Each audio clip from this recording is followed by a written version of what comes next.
علماء کہتے ہیں کہ جس کی بیوی زیادہ خوبصورت ہو وہ امامت کے زیادہ حقدار ہے. مطلب یہ ہے کہ وہ گناہوں سے بچتا ہے.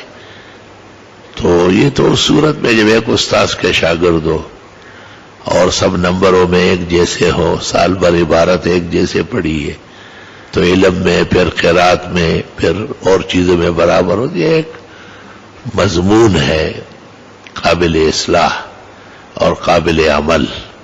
اعتراض اس پر نہیں، اعتراض اگلے جمعے پر ہے. جو شکر ہے آپ نے نقل نہیں کیا. قرآن کریم کی قسم اٹھانا درست ہے کیونکہ قرآن کریم مخلوق نہیں ہے، صفت من صفاتی ہی جل وعلا ہے. اور جزء کم لکھا ہے تفسیر مظہری میں ہے اور تاتارخان فتاوا میں ہے، لو اقسم بالقرآن، تو قسم منعقد ہے، اگر خلاف کیا تو کفارہ آئے گا.